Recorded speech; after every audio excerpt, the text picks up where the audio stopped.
अस्सलाम वालेकुम स्टूडेंट्स, मुझे उम्मीद है कि आप खैरियत से होंगे, अच्छे से बायोलॉजी पढ़े होंगे। जी स्टूडेंट्स, अब मैं आपको चैप्टर नंबर 7 की अब हम एक्सरसाइज करते हैं। ठीक है, उम्मीद है कि आपको सारा चैप्टर अच्छे से समझ आ गया होगा। जी स्टूडेंट्स, इसकी MCQ नंबर 1 वो क्या कहता है, एक एक MCQ आपका हमने पूरे चैप्टर में कवर कर लिया। अगर आपने पूरा चैप्टर मेरे साथ पढ़ लिया है तो आपको MCQ करने में कोई मुश्किल पेश नहीं आएगी। आप खुद देख लेंगे कि एक एक चीज़ बुक के अंदर से ही है, चैप्टर के अंदर से ही है, जो और उन लेक्चर में से है जो मैंने आपको समझाया है। Chromosome of eukaryotes are made of, खुद ही मुझे बताएं यूकैरियोट्स के क्रोमोसोम किस चीज़ से मिलकर बने होते हैं। पीछे मैंने आपको डिटेल में समझाया हुआ है। ये देखें, क्रोमोसोम में DNA होता है, ये देखें DNA और दरमियान में हिस्टोन प्रोटीन लगी हुई हैं, तो DNA और हिस्टोन प्रोटीन। ठीक हो गया, यही आंसर है।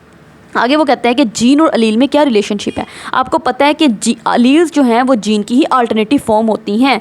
ये हमने अलील की डेफिनेशन में भी पढ़ा था। सही हो गया कि अलील्स जो होती हैं अल्टरनेटिव फॉर्म ऑफ जीन, एक ही जीन की दो मुख्तलिफ जो फॉर्म्स होती हैं उनको अलील कह देते हैं। ये हमने जब मैंने आपको लेक्चर समझाया हुआ डिटेल में बताई हुई है बात। अच्छा, वो कहते हैं ट्रांसक्रिप्शन में कौन सा मॉलिक्यूल बनता है। ट्रांसक्रिप्शन का प्रोसेस क्या होता है जिसमें DNA से मैसेंजर RNA बनता है, तो ये भी चीज़ उन्होंने लिखी हुई है। ठीक हो गया। आगे वो कहता है कि जो सेंट्रल डोगमा होता है मॉलिक्यूलर बायोलॉजी का, उसको कैसे रिप्रेजेंट करते हैं, ये बात पता है आपको। सेंट्रल डोगमा क्या है, DNA से मैसेंजर RNA बनना और मैसेंजर RNA से प्रोटीन बनना, यही हमारा सेंट्रल डोगमा है। आगे वो कहते हैं कि ट्रांसक्रिप्शन में क्या होता है। आपको पता है ट्रांसक्रिप्शन में DNA से मैसेंजर RNA की कॉपी बनती है, तो वही लिखा हुआ है, copy of RNA is made. ठीक है, ये इस चीज़ को ट्रांसक्रिप्शन क्या देते हैं। ठीक हो गया, DNA से RNA का बनना। अब वो कहते हैं कि DNA का क्या रोल है प्रोटीन सिंथेसिस में, DNA कैसे अपना किरदार अदा कर रहा है। DNA से ही तो मैसेंजर RNA बनेगा। ठीक है, DNA एक टेम्पलेट के तौर पर एक्ट करता है, एक सांचे के तौर पर एक्ट करता है और इससे मैसेंजर RNA बनता है। ये मैंने आपको जब चैप्टर पढ़ाया है, एक एक लाइन हमने चैप्टर में पढ़ी हुई है और एक एक लाइन उन्होंने वही दी हुई है। ठीक हो गया। वो कहता है कि अलील जो आपकी एक्सप्रेस होती है जब 2 सेपरेट अलील्स आर इनहेरिटेड, जब 2 सेपरेट अलील्स इनहेरिटेड होती हैं, जिस तरह की कैपिटल T स्मॉल t, तो जो अलील एक्सप्रेस हो रही है, जो जिसका इफेक्ट शो हो रहा है, उसको क्या कहेंगे, वो डोमिनेंट अलील होती है, आपको पता है। और दूसरी अलील जो बेचारी छुपी हुई है, जिसका कोई इफेक्ट नहीं आ रहा, उसको रिसेसिव अलील कहते हैं। ठीक हो गया। अब वो कहते हैं कि क्यों मेंडल का जो पी प्लांट्स था वो उसका सूटेबल था एक्सपेरिमेंट के लिए। क्यों? क्योंकि एक लॉन्ग लाइफ साइकिल था उसका। नहीं, ये तो सही बात ना रहती, उसका तो लाइफ साइकिल छोटा है पी प्लांट का, आपको पता है 2-3 महीने का है। ईजी टू क्रॉस पोलिनेट, इसको क्रॉस पोलिनेशन इसकी बड़ी अच्छे तरीके से हो जाती है और बड़ी आसानी से हो जाती है। ठीक हो गया। क्या फ्यू सीड्स प्रोड्यूस्ड पर प्लांट, नहीं, पर प्लांट बहुत ज़्यादा बीज बनते हैं, एक कुछ बीज नहीं बनते हैं, बहुत बीज मिलते हैं। नो वेरिएशन इन ट्रेड्स, नहीं, वेरिएशन आती हैं। ठीक हो गया, तो इसमें ये वाला आंसर सही बनता है। आगे वो कहते हैं मेंडल लॉ ऑफ सेग्रीगेशन क्या कहता है। सिंपल बात है, मेंडल लॉ ऑफ सेग्रीगेशन ये कहता है कि जब भी गैमेट फॉर्मेशन होनी है तो दोनों अलील एक दूसरे से अलग हो जाती हैं। तो वही बात उसने लिखी है, ड्यूरिंग गैमेट फॉर्मेशन दोनों अलील एक दूसरे से सेपरेट हो जाती हैं। ये मेंडल का लॉ ऑफ सेग्रीगेशन था। ठीक हो गया। आगे वो कहता है, ये थोड़ा कंसेप्चुअल MCQ उसने दिया है कि पी प्लांट में एक अलील है पर्पल फ्लावर की। ठीक है, आपको पता है कि पी प्लांट जो होते हैं उनके जो फ्लावर होते हैं 2 तरह के होते हैं, पर्पल या येलो। ठीक है, तो वो कहते हैं कि जो पर्पल फ्लावर की जो अलील है वो येलो के ऊपर वाइट के ऊपर डोमिनेंट है। ठीक हो गया, मतलब कि जो डोमिनेंट है वो कौन सी है, कैपिटल P वाली। सही है, और वो कौन सी है, पर्पल कलर वाली है। ठीक हो गया, पर्पल कलर वाली। ठीक, और जो वाइट कलर वाली है वो कहना चाह रहा है वो रिसेसिव है। ठीक है, और उसको हम स्मॉल p से रिप्रेजेंट करते हैं। ठीक, अब वो कहता है कि एक क्रॉस आप करवाओ। कैसा क्रॉस आपने करवाना है, जिसमें वाइट फ्लावर आपने लेना है। आपको पता है वाइट फ्लावर कैसा होता है, स्मॉल p। वाइट फ्लावर को आपने क्रॉस करवाना है हेटेरोजाइगस पर्पल फ्लावर के साथ। मतलब कि फ्लावर तो पर्पल है लेकिन वो हेटेरोजाइगस पर्पल है, क्योंकि आपको पता है पर्पल फ्लावर कैपिटल P भी हो सकता है और कैपिटल P स्मॉल p भी हो सकता है, दोनों पर्पल हैं। ठीक है, तो वो कह रहा है कि आपने हेटेरोजाइगस पर्पल लेना है। हेटेरोजाइगस पर्पल ये वाला है, तो इसके साथ आपने क्रॉस करवाना है। तो मुझे खुद ही बताएं कि जब इन दोनों को क्रॉस करवाएंगे तो क्या क्या ऑफस्प्रिंग बनेंगे। ठीक है, अब चले हम बना लेते हैं, बहुत आसान है। सबसे पहले आपने गैमेट फॉर्मेशन करवानी है, ये बात आपको पता है, तो इसमें गैमेट्स बनवा लेते हैं। गैमेट फॉर्मेशन में दोनों अलील एक दूसरे से अलग हो जाती हैं, तो इन दोनों को एक दूसरे से अलग कर दें, तो कैपिटल P और जो दूसरा गैमेट बनेगा उसमें भी कैपिटल P आएगी। ठीक हो गया, ये 2 गैमेट मैंने बना लिए। ठीक, दोनों में कैपिटल P है, ये भी कैपिटल P और ये भी कैपिटल P।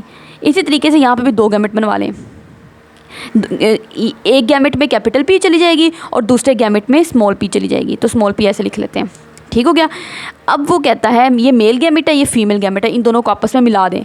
अब जब इन दोनों को आपस में आपने मिलाना है तो क्या कॉम्बिनेशन बनेगा। अब ये देखें, ये भी कैपिटल पी है, ये भी कैपिटल पी है, तो मैं इन दोनों को एक ही बार लिख देती हूँ, 2 बार लिखने की क्या ज़रूरत है, तो बस कैपिटल पी लिख देती हूँ। ठीक हो गया। ये अलबत्ता दोनों मुख्तलिफ हैं, एक कैपिटल पी है और एक स्मॉल पी है। ठीक, आप मुझे बताएं कि इस तरह ये गैमेट्स हैं, ये गैमेट इसके साथ जाकर भी मिल सकता है, इसके साथ भी मिल सकता है। अब जब कैपिटल वी वाला कैपिटल पी के साथ मिलेगा तो ये कॉम्बिनेशन बनेगा। इसी तरीके से ये कैपिटल है, ठीक हो गया, कैपिटल पी वाला स्मॉल पी के साथ जाके मिलेगा तो ये कॉम्बिनेशन बनेगा। ठीक हो गया।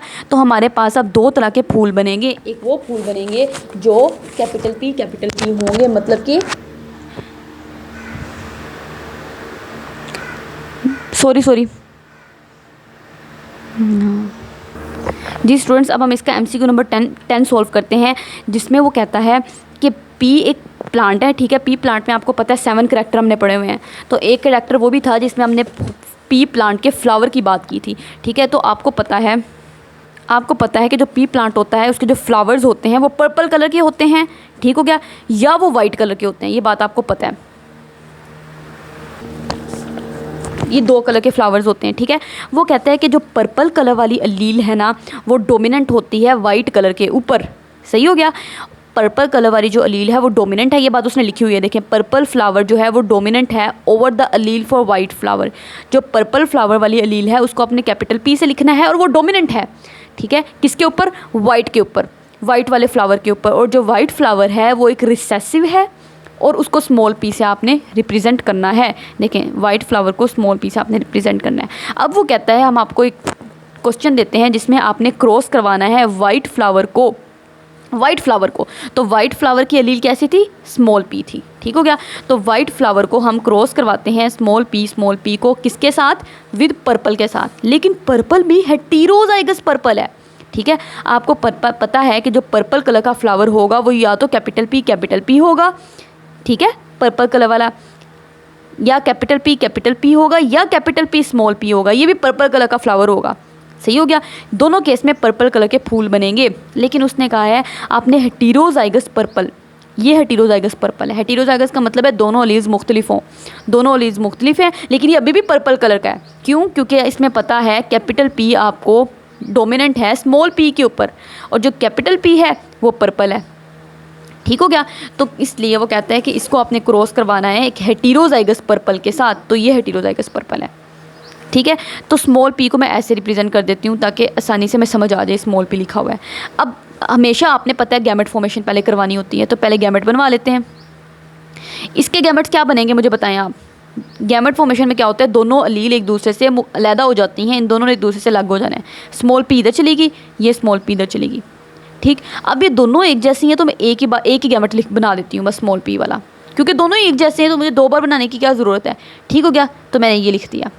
इसी तरीके से यहाँ पे गैमेट बनवा लो, दोनों अलील एक दूसरे से मुख्तलिफ हो जाएंगी। एक अलील कैपिटल पी इस गैमेट में चली जाएगी और स्मॉल पी इसमें चली जाएगी, ये गैमेट बन गए। तो यहाँ पे कौन से गैमेट बने, ये वाले गैमेट बने। अब ये मेल गैमेट है, ये फीमेल गैमेट है, इनको आपस में क्रॉस करवा लेना है आपने। तो ये स्मॉल पी इस कैपिटल पी के साथ जाके मिल सकता है, ऐसे हो सकता है ना, एक ये कॉम्बिनेशन बन सकता है, या स्मॉल पी के साथ जाके मिल जाए, ये कॉम्बिनेशन बन जाए। ठीक हो गया, तो अगर खुद ही सोचें ये वाला कॉम्बिनेशन बनेगा जिसमें कैपिटल पी स्मॉल पी हैं, तो कैसे फूल बनेंगे, कैपिटल पी स्मॉल पी वाले फूल कैसे होते हैं, पर्पल कलर के होते हैं। ठीक हो गया, तो ये फूल पर्पल कलर के बनेंगे। और स्मॉल पी दोनों स्मॉल पी हैं, तो स्मॉल पी आपको पता है क्या होता है, वाइट फूल बनाता है। ठीक हो गया, तो दोनों स्मॉल पी हैं तो वाइट कलर के फूल बनेंगे। तो ये जो होंगे वाइट कलर के फ्लावर्स होंगे। तो खुद ही बताएं मुझे कि आधे 50% पर्पल कलर के फ्लावर हैं, 50% वाइट कलर के फ्लावर हैं। तो वही बात हमने यहाँ पे की है, 50% पर्पल कलर के फ्लावर बनेंगे और 50% वाइट कलर के फ्लावर बनेंगे। तो ये MCQ इस तरीके से आपने सोल्व करना है। ठीक हो गया, आगे शॉर्ट क्वेश्चन आंसर, चूँकि इस चैप्टर में से सिर्फ शॉर्ट क्वेश्चन आंसर आने हैं तो बस हम इसके शॉर्ट ही करेंगे। पूरे चैप्टर में से भी आपने इंपॉर्टेंट शॉर्ट कर लेने हैं, जो मैं भी आपको बता देती हूँ क्या क्या इंपॉर्टेंट शॉर्ट हैं। ठीक है, और अलबत्ता पढ़ना आपने पूरा चैप्टर है, कॉन्सेप्ट के लिए, MCQ के लिए। ठीक हो गया, और मुस्तकबिल में आपको आसानी हो जाएगी अगर आप पूरा चैप्टर पढ़ेंगे। इंटरेस्टिंग भी है, आपकी अपनी बॉडी के मुतालिक ही है, और फ्यूचर में भी ये कॉन्सेप्ट सारे आपके काम आने हैं, क्योंकि यही कॉन्सेप्ट रिपीट होने हैं। ये मैं आपको लिख के दे देती हूँ, ठीक हो गया। पहला क्वेश्चन सॉल्व करते हैं। वो कहता है कि right down the combination of allele in the gametes of the plant which has genotype this. एक पौधा है, वो कह रहा है कि उसकी ये जीनोटाइप है, उसमें आप गैमेट बनाएं, कौन कौन से गैमेट बनेंगे, ठीक है। तो ये इससे हमने गैमेट बनवाने हैं, बहुत आसान है, बना लेते हैं। ये देखें क्या कॉम्बिनेशन उसने में दी है, उसने में क्या जीनोटाइप दी है, capital R small small Y, ये जीनोटाइप है। अब इससे हमने गैमेट फॉर्मेशन बनानी है। तो सिंपल बात है, जब भी गैमेट बनवाने हैं तो आपने दोनों अलील को एक दूसरे से अलग कर देना है, ठीक हो गया। तो इसमें एक गैमेट ये बनेगा जिसमें ये दोनों अलील एक दूसरे से मुख्तलिफ अलहदा हो जाएंगी। कैपिटल आर इसमें आ जाएगी और स्मॉल आर इसमें आ जाएगी, ठीक हो गया। इसी तरीके से स्मॉल वाई, ये तो स्मॉल वाई है, दोनों ही स्मॉल वाई हैं, तो इधर भी स्मॉल वाई चली जाएगी, इधर भी स्मॉल वाई चली जाएगी। तो हमारे पास कैसे गैमेट बने, ये गैमेट बने, ये वाले capital R small Y small R small Y. तो capital R small Y small R small Y, ये दो तरह के गैमेट्स यहाँ पे आपको मिलेंगे, ठीक हो गया। आगे उसने ये नहीं कहा कि आप दोनों गैमेट्स को आपस में मिला दें, तो इसमें इन दोनों को मिलाने की आपस में ज़रूरत नहीं है। बस उन्होंने कहा है हमें ये बताएं कि गैमेट्स कौन से बनने हैं, तो ये दो तरह के गैमेट्स बन जाएंगे, ठीक हो गया। आगे वो कहता है Mendel law of segregation state कर दें, बहुत आसान है जी स्टूडेंट्स। ये देखिए, ये मेंडल लॉ ऑफ सेग्रीगेशन आपने स्टेट कर देना है यहाँ से लेके यहाँ तक बस, लेकिन एक एक लफ्ज़ आपने ठीक लिखना है, क्योंकि ये लॉ है, लॉ में कोई चेंज नहीं हो सकता, कोई गलती की गुंजाइश नहीं है, ठीक हो गया। इसी तरीके से आगे उसका क्वेश्चन है Mendel law of independent assortment state करें, तो वो यहाँ से लेके यहाँ तक है। तो बस ये लॉज अच्छे से आपने रट लेने हैं, ठीक है, समझ के रटने हैं, एक एक लफ्ज़ अच्छे से लिखा हो लेकिन समझ भी हो आपको वो क्या कहना क्या चाह रहा है लॉ में, ठीक हो गया। आगे उसने कहा है कि डिफ़ाइन करें monohybrid cross and die hybrid cross and give an example of the each. Monohybrid cross को आपने डिफाइन करना है और डाई हाइब्रिड क्रॉस को, तो इसकी उन्होंने डिफाइन किया हुआ है।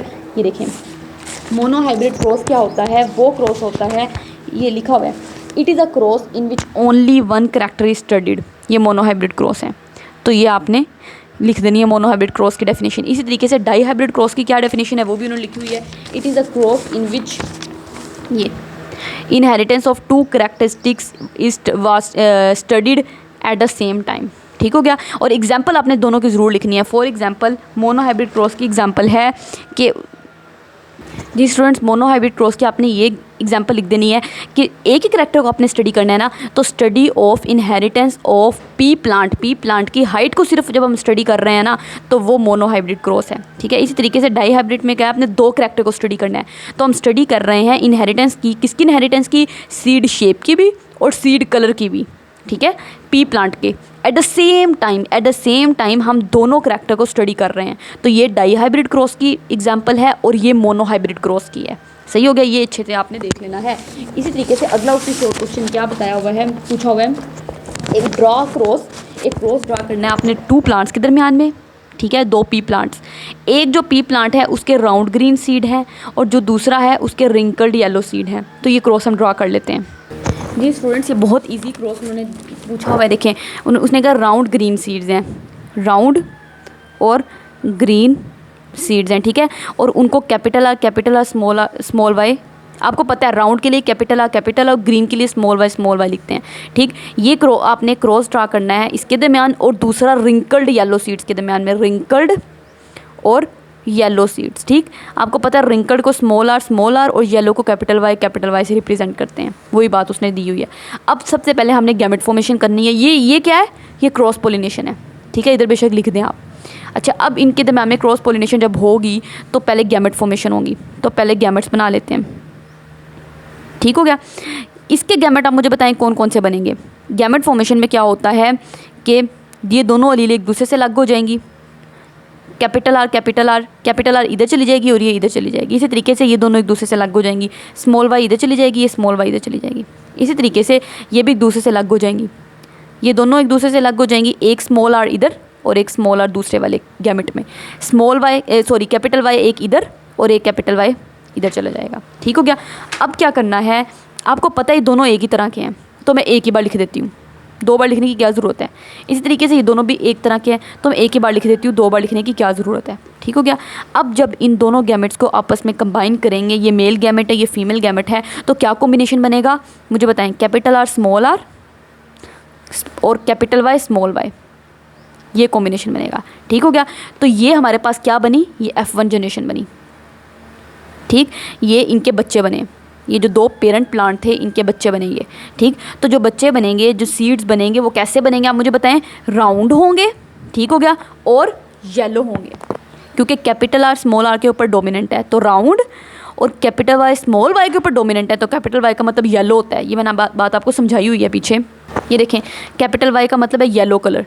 ठीक है, तो कैपिटल वाई अगर डोमिनेंट है स्मॉल वाई के ऊपर, तो येलो कलर के राउंड सीड्स सारे मिलेंगे। ठीक, तो ये याद नहीं आपको, ये वही वाला क्रॉस आ गया है जो मैंने मेंडल के एक्सपेरिमेंट नंबर 2 में आपको करवाया था। अब हमने क्या करना है, F1 जनरेशन को आपस में क्रॉस करवाना है। F1 जनरेशन की आपको पता है हम फिर सेल्फ पोलिनेशन करवाते हैं, क्रॉस पोलिनेशन करवा दी है। ठीक, ये देखें ऊपर, अब हमने सेल्फ पोलिनेशन करवानी है, तो अब F1 जनरेशन की सेल्फ पोलिनेशन करवाएंगे, तो इसको आपस में क्रॉस करवाएंगे। ठीक, तो इधर आप लिख दें सेल्फ पोलिनेशन में हम करवा रहे हैं, किसकी, F1 जनरेशन की, F1 जनरेशन के साथ ही करवा रहे हैं। अब फिर हमने पहले क्या करना है, गैमेट फॉर्मेशन करनी है, ये बात आपको पता है, गैमेट फॉर्मेशन कर देंगे। तो गैमेट फॉर्मेशन हमने कैसे करनी है, ये पिछले वाले लेक्चर में आपको डिटेल में बता चुकी हूँ। किस कौन से वाले लेक्चर में, आपने मेंडल का एक्सपेरिमेंट नंबर 2 लेक्चर देख लेना है। ठीक हो गया, उसमें यही बात एग्जैक्टली यही सीड बना था हमारा F1 जनरेशन में, फिर हमने उसकी गैमेट फॉर्मेशन की थी पहले, और क्योंकि इससे बहुत ज़्यादा गैमेट्स बनेंगे, 4 तरह के यहाँ पे गैमेट्स बनेंगे, 4 तरह के यहाँ पे बनेंगे। ठीक हो गया, तो ये जो गैमेट्स बनेंगे कैसे याद रखना है, 4 तरह के बनेंगे, टोटल 4 एलील्स है ना, तो इस तरह याद रख ले 4 तरह के गैमेट्स बनने हैं। 4 एलील्स हैं तो 4 तरह के गैमेट्स बनने हैं, 4 यहाँ बनेंगे, 4 यहाँ पर बनेंगे। तो फिर हमने 4 गैमेट्स यहाँ बनाने हैं, 4 गैमेट यहाँ पे बनवा के फिर 4 और 4 गैमेट्स को आपस में कंबाइन करवाना है। तो याद है आपको 16 डिफरेंट कॉम्बिनेशंस आपको मिलेंगे, बिल्कुल ये वाले जो मैंने आपको पिछले लेक्चर में डिटेल में मैं आपको बता चुकी हूँ ये कैसे हमने किया था। ठीक है, तो ये ही एग्जैक्टली कॉम्बिनेशन आपको मिलेंगे। तो ये आपने मेंडल एक्सपेरिमेंट नंबर 2 जो हमारा लेक्चर है ना वो जाके देख लेना है, क्योंकि यहाँ पे दोबारा रिपीट करूँगी तो एग्जैक्टली वही चीज़ है, तो दोबारा रिपीट करने की ज़रूरत नहीं है। ठीक है, क्योंकि बाद में आपको करवा चुकी हूँ। अब अगले लेक्चर को हम स्टडी कर लेते हैं, अगले शॉर्ट क्वेश्चन को पढ़ लेते हैं। जी स्टूडेंट, अगला शॉर्ट क्वेश्चन क्या है कि वो कहते हैं जीन और अलील को डिफ्रेंशिएट करें। तो आपने क्या करना है, जब भी डिफरेंस की बात आए ना, दरमियान में लाइन लगानी है, इधर लिखना है जीन और इधर लिखना है अलील। ठीक हो गया, तो इधर जीन की सारी डेफिनेशन लिख देनी है, इधर सारी अलील की डेफिनेशन लिख देनी है बस। और साथ में आपने एग्जांपल ज़रूर देनी है। मैं बात आपको समझा दूँ, जब भी इस तरह कभी भी कोई डेफिनेशन आए ना, उसके एग्जांपल दिए बगैर ख़त्म नहीं करना आपने। क्यों? क्योंकि एग्जांपल का 1 नंबर होता है।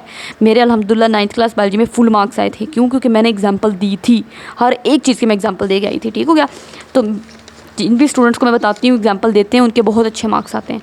देखें, अब जीन और अलील में डिफरेंस आपको पता है, मैंने समझाया हुआ है आपको। देखें, जो मैंने आपको जीन के सारे डिफरेंस बताया, जीन की डेफिनेशन बताई थी ना, वो आपने यहाँ पे सारी लिख देनी है। और अलील की डेफिनेशन आपको पता है, यहाँ पे लिखी हुई है ये वाली। ठीक है, तो ये जो अलील की डेफिनेशन बनती है कहाँ से लेके कहाँ तक, यहाँ से लेके alternate form of the gene is are called allele. और डेफिनेशन एग्जांपल ज़रूर देनी, मैंने आपको बताया, तो यहाँ तक बन जाएगी। तो यहाँ से लेके यहाँ तक आपने अलील का लिख देना है लाइन लगा के। ठीक है, इसी तरीके से वो कहता है F1 और F2 जनरेशन में डिफरेंस बताएं। तो ये डिफरेंस आप बताएं मुझे, F1 जनरेशन क्या होती है। हमने बहुत क्रॉस किए हैं। F1 जनरेशन तब बनती है जब हम दो पेरेंट्स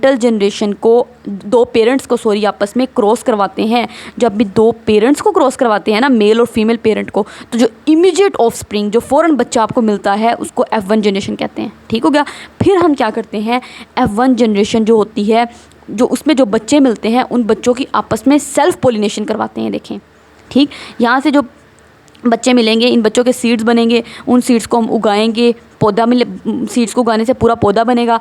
उस पौधे की हम क्या करवाएंगे, आपस में सेल्फ पोलिनेशन करवाएंगे। ठीक, तो F1 जनरेशन की जब सेल्फ पोलिनेशन करवाने से जो आपको बच्चे मिलते हैं, जो जनरेशन मिलती है, ये ऑफस्प्रिंग्स मिलते हैं, उनको F2 जनरेशन कहते हैं। ठीक हो गया, तो उसकी डेफिनेशन मैंने आपके लिए लिख दी है स्पेशल। ये देखें, F1 जनरेशन क्या है, द इमीडिएट ऑफस्प्रिंग, वो ऑफस्प्रिंग बच्चे जो आपको मिल रहे हैं, कब मिल रहे हैं, इमीडिएटली, फ़ौरन मिल रहे हैं। किसके फ़ौरन, जब आपने क्रॉस करवाया 2 पेरेंट ऑर्गेनिज्म के दरमियान में, 2 पेरेंटल ऑर्गेनिज्म के दरमियान में, मेल और फीमेल पेरेंट के दरमियान में जब आपने क्रॉस करवाया, तो जो ऑफस्प्रिंग इमीडिएटली आपको मिल रहा है, फ़ौरन जो ऑफस्प्रिंग आपको मिल रहा है, उसको F1 जनरेशन कहते हैं। ठीक, F2 जनरेशन कब मिलेगी, वो ऑफस्प्रिंग जो आपको मिल रहे हैं, रिजल्टी का मतलब मिल रहे हैं, कैसे मिल रहे हैं, जब आपने F1 जनरेशन की सेल्फ पोलिनेशन करवाई। ठीक है। F1 जनरेशन की जब आपने F1 जनरेशन में जो पौधे मिले थे उनको हमने आपस में क्रॉस करवाया, उनकी सेल्फ पोलिनेशन करवाई, तो उसके नतीजे में जो आपको बच्चे मिलते हैं उनको F2 जनरेशन कहते हैं। ये आपने F1 और F2 में डिफरेंस लिख देना है, ठीक हो गया। आगे वो कहता है डिफरेंस डोमिनेंट और रिसेसिव अलील में बताएं, तो ये मैंने आपको चैप्टर में पढ़ाया हुआ है। जो डोमिनेंट अलील की डेफिनेशन है वो यहाँ पे लिखें, रिसेसिव अलील की डेफिनेशन यहाँ पे लिखते हैं, ठीक हो गया। और इनके एग्जांपल दे देंगे। एग्जांपल आपने कौन सी देनी है, कैपिटल टी स्मॉल टी वाली, मैंने आपको सारी अपने डायग्राम डिटेल लेक्चर में पढ़ाई हुई है। देखिए डोमिनेंट अलील रिसेसिव अलील है, ठीक है, ये इसकी डेफिनेशन डोमिनेंट की, और ये रिसेसिव की डेफिनेशन है, ठीक। और आगे आपने लिखना है, फिर एक और आपने डिफरेंस लिखना है। डिफरेंस नंबर 1 तो इनकी डेफिनेशन हो गई ना, मतलब इस तरह आप लिखेंगे, यहाँ पे आप लिखेंगे, मैं आपको लिखने का डोमिनेंट अलील, ठीक है, और यहाँ पे आप रिसेसिव अलील लिखेंगे। नंबर 1 पे आप इन दोनों इसकी भी डेफिनेशन लिख देंगे, इसकी भी डेफिनेशन लिख देंगे। नंबर 2 पे आप डिफरेंस लिखेंगे कि डोमिनेंट अलील को आपने कैपिटल लेटर से रिप्रेजेंट करना है और रिसेसिव अलील को स्मॉल लेटर से रिप्रेजेंट करना है, जिस तरह यहाँ पे लिखा हुआ है। डोमिनेंट अलील को एक्सप्रेस करना है कैपिटल लेटर से और रिसेसिव अलील को स्मॉल लेटर से, लोअर केस लेटर से, ठीक। ये आपने दोनों बातें यहाँ पे लिख देनी है। फिर आपने तीसरे पे एग्जाम्पल लिखनी है, इसकी एग्जाम्पल, इसकी एग्जाम्पल, ठीक। एग्जाम्पल में आपने क्या लिखना है, जिस तरह के कैपिटल टी स्मॉल टी का पेयर है, इसमें जो डोमिनेंट अलील कैपिटल टी है, ठीक है, इस तरह आपने लिखना है कि इन द पेयर कौन सा पेयर है, कैपिटल टी स्मॉल टी, इसमें जो डोमिनेंट अलील है वो कैपिटल टी है, ठीक हो गया, इज़ कैपिटल टी। और इसी तरीके से ये एग्जाम्पल आपने यहाँ पे लिख देनी है कि इन द पेयर, वही पेयर जो मैं यहाँ पे आपको बता रही हूँ, कैपिटल टी स्मॉल टी, इसमें जो रिसेसिव अलील है ना, क्योंकि इधर मैं रिसेसिव की बात कर रही हूँ, जो रिसेसिव अलील है वो कौन सी है, स्मॉल टी है। तो इस तरीके से 2 नंबर का परफेक्ट हमारा आंसर बन गया है, ठीक हो गया। अगरचे आपको लग रहा होगा थोड़ा लंबा हो गया, लेकिन नहीं, ये लिखेंगे सारा फिर ही आपको 2 नंबर मिलेंगे, ठीक हो गया स्टूडेंट। इसी तरीके से अगला हेटेरोजाइगस और होमोजाइगस जीनोटाइप में आपने फ़र्क लिखना है, और ये भी एग्जैक्टली दिया हुआ है आपने, ठीक हो गया। जब मैंने आपको जीनोटाइप पढ़ाया, देखिए होमोजाइगस हेटेरोजाइगस, ये लाइन लगा के इसकी डेफिनेशन लिख दें, इसकी डेफिनेशन लिख दें, ठीक हो गया। इसी तरीके से एग्जाम्पल भी आपने ज़रूर लिखनी है। होमोजाइगस जीनोटाइप में आप एग्जाम्पल लिख सकते हैं, आप ये वाली डायग्राम बनाएं, ठीक है, ये डायग्राम बनाएंगे ना, एक तो शॉर्ट क्वेश्चन में डायग्राम भी आ जाएगी, क्वेश्चन आपका खूबसूरत हो जाएगा, ऊपर से आप एग्जांपल भी दे देंगे। इससे आप एग्जांपल समझा दें कि जो ब्राउन वाली अलील्स हैं वो होमोजाइगस जीनोटाइप वाली हैं, और जो फ्री लोब और अटैच्ड लोब वाली हैं ये हेटेरोजाइगस जीनोटाइप वाली हैं। तो इस तरीके से आप ये एग्जाम्पल भी दे देंगे। तो ये एग्जाम्पल आपने ये बना लेनी है, इसको बेशक छोड़ दें, ठीक हो गया। सिर्फ इसको और इसको आप लेबल करके ये लिख दें कि जो आई कलर के जीन्स हैं वो होमोजाइगस वाली हैं, जीनोटाइप वाली हैं, और जो ईयर शेप वाली जीन्स हैं वो हेटेरोजाइगस वाली हैं। इस तरह एग्जांपल भी हो जाएगी और आपकी डायग्राम भी बन जाएगी। जी स्टूडेंट, इसी तरीके से आपने जीनोटाइप और फिनोटाइप में भी डिफरेंस लिख देना है। ये भी मैंने आपको अपने टॉपिक में पढ़ाया हुआ है। जीनोटाइप क्या होती है उसकी डेफिनेशन यहाँ पे लिख दें और फिनोटाइप की डेफिनेशन लिख दें। एग्जांपल भी लिखनी है। जीनोटाइप की एग्जांपल क्या आ जाती है, कैपिटल टी जीनोटाइप है, कैपिटल टी जीनोटाइप है, स्मॉल टी जीनोटाइप है। फिनोटाइप में जो आपको दिखने में नज़र आ रहा है, ठीक हो गया, जैसा कि फॉर एग्जांपल टाल प्लांट, ठीक हो गया, जैसा कि दिखने में आपको नज़र आया एक पौधा छोटा है, ड्वार्फ प्लांट, तो ये सारी फिनोटाइप की एग्जांपल आ जाएंगी, ठीक हो गया। तो ये आपने जीनोटाइप और फिनोटाइप के डिफरेंस में पहले डेफिनेशन लिखनी है उनकी, फिर ये एग्जांपल दे देनी है। इसी तरीके से अब वो कहता है कि ये उन्होंने दिया हुआ, इसको लेबल करना है आपने। ये एग्जैक्टली सेम टू सेम चीज़ मैंने आपको पीछे अपने लेक्चर में समझाई हुई है, ठीक है। अगर आपने मेरा लेक्चर देखा है तो ये सारी चीज़ मैंने आपको समझाई है। ये लेक्चर समझ आ गया तो आपको सारी चीज़ आराम से लेबल कर लोगे। दूसरी लेबलिंग में उसने आपसे ये लेबलिंग पूछी हुई है, तो जब मैंने अपना लेक्चर दिया था मैंने आपको बताया था कि लेबलिंग में पूछ सकते हैं, तब मैंने आपको समझाया था ये सब कुछ, ठीक हो गया। दोबारा समझाऊंगी, दोबारा चीज़ एक्स्ट्रा में ही फजूल में ही लंबी हो जाएगी, ठीक हो गया। और आगे शॉर्ट लॉन्ग क्वेश्चन है। लॉन्ग क्वेश्चन आपको पता है चैप्टर नंबर 7 में से आने नहीं है, इस वाले चैप्टर में से जो इनहेरिटेंस वाला है, तो इसको हम कट कर देंगे, हम कोई लॉन्ग क्वेश्चन नहीं करेंगे, ठीक हो गया। बस शॉर्ट क्वेश्चन आपने अच्छे से कर लेने हैं। यही वाले शॉर्ट क्वेश्चन आप अच्छे से कर लें, काफ़ी हो जाएंगे। इसके अलावा चैप्टर के अंदर से इंपॉर्टेंट शॉर्ट क्वेश्चन भी मैं आपको बता देती हूँ।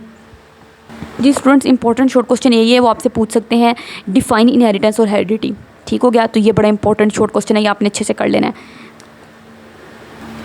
इसी तरीके से इंपॉर्टेंट शॉर्ट क्वेश्चन है। इसी तरीके से वो आपसे यहाँ ये शॉर्ट क्वेश्चन पूछ सकते हैं क्रोमोसोम की कॉम्पोजिशन क्या है। तो क्रोमोसोम की कॉम्पोजिशन मैंने आपको अपने सारे लेक्चर में समझाई हुई है। डीएनए और हिस्टोन प्रोटीन है, क्रोमेटिन मटेरियल, ये सब कुछ आपने लिख देना है। इसके अलावा वो आपसे पूछ सकते हैं डिफाइन क्रोमोसोम, ठीक है। डिफाइन क्रोमेटिड, डिफाइन सेंट्रोमेयर, कोई भी आपसे शॉर्ट क्वेश्चन पूछ सकते हैं, तो ये आपने सारे देख लेने हैं, याद कर लेने हैं। इसी तरीके से वो आपसे पूछ सकते हैं डीएनए और आरएनए के दरमियान में डिफरेंस क्या है, तो ये डिफरेंस इन दोनों में दिए हुए हैं, वो आपने देख लेना है। और शॉर्ट क्वेश्चन आ सकता है, ये बहुत इंपॉर्टेंट शॉर्ट क्वेश्चन है, सेंट्रल डोगमा बताएं क्या होता है। सेंट्रल डोगमा में ट्रांसक्रिप्शन भी आ जाती है, ट्रांसलेशन भी आ जाती है, ठीक। इसी तरीके से शॉर्ट क्वेश्चन आ सकता है डिफाइन ट्रांसक्रिप्शन, तो यहाँ से लेके यहाँ तक लिखना है, डिफाइन ट्रांसलेशन यहाँ से लेके यहाँ तक लिख देना है। तो कोई भी शॉर्ट क्वेश्चन वो आपसे पूछ सकता है। डिफाइन जीन, ये तो जीन अलील, ये तो आपके पीछे एक्सरसाइज में भी दिए हुए हैं, तो इंपॉर्टेंट शॉर्ट क्वेश्चन है। Define gene, define loci, define allele, ठीक हो गया। Define genotype, types of genotype बताएं, होमोजाइगस, हेटेरोजाइगस जीनोटाइप हैं, हर एक एग्जाम्पल ज़रूर आपने देनी है, ठीक हो गया। इसी तरीके से डोमिनेंट अलील और रिसेसिव अलील में फ़र्क पूछ सकते हैं, वो भी एक्सरसाइज में दिया हुआ है, वो मैंने आपको एक्सरसाइज में बताया है, ठीक हो गया। इसी तरीके से वो आपसे पूछ सकते हैं कि उसने मेंडल ने पी प्लांट को क्यों चूज़ किया था, तो ये इंपॉर्टेंट शॉर्ट क्वेश्चन है, ठीक हो गया। इसको आपने अच्छे से कर लेना है, इसके 3 पॉइंट्स हैं, अच्छे से रट लेने हैं, समझ के रटने हैं अच्छे से, ठीक है। फिर वो पूछ सकते हैं कि ट्रू ब्रीडिंग क्या होता है, तो डिफाइन ट्रू ब्रीडिंग, तो ट्रू ब्रीडिंग के लिए यहाँ से लेके आपने यहाँ तक लिख देना है। ये मैंने आपको अपने लेक्चर में सारा समझाया हुआ है। Difference between mono hybrid and die hybrid cross, वो पीछे एक्सरसाइज में दिया हुआ है, वो हमने डिस्कस कर लिया। फिर वो आपसे पूछ सकते हैं डिफाइन लॉ ऑफ सेग्रीगेशन, बहुत इंपॉर्टेंट, स्टेट करना लॉ ऑफ सेग्रीगेशन, ये लिख देना आपने, ठीक हो गया। और वो आपसे क्या इसमें शॉर्ट क्वेश्चन पूछ सकता है इस चैप्टर में से important, difference between mono hybrid and die hybrid cross, वो तो हम एक्सरसाइज में पहले भी कर चुके हैं, ठीक हो गया। और इसके अलावा आपको state law of independent assortment, ये भी बहुत इंपॉर्टेंट है, ये भी आना चाहिए, ठीक। अब वो इसके अलावा ये सारा समझने की क्या ज़रूरत थी, इसमें से वो डिफरेंट एमसीक्यू आपको दे सकता है, डिफरेंट तरीके से वो आपसे पूछ सकता है कि आप बताएं F2 जनरेशन में किस तरह के सीड्स बने थे, कितने राउंड येलो बने थे, ये सब कुछ, ठीक है। तो अगर आपने समझा होगा फिर ही आपको चीज़ें समझ आएंगी, तो एक बार एटलीस्ट ज़रूर ये चीज़ें समझ लें, देख लें। इस तरीके से हमने इस चैप्टर की पूरी एक्सरसाइज कंप्लीट कर ली। उम्मीद है कि चैप्टर आपको सही समझ आ गया होगा। आप हमारे चैनल को सब्सक्राइब कर दें, अपने फ्रेंड के साथ शेयर करें, लाइक करें। अल्लाह हाफिज़।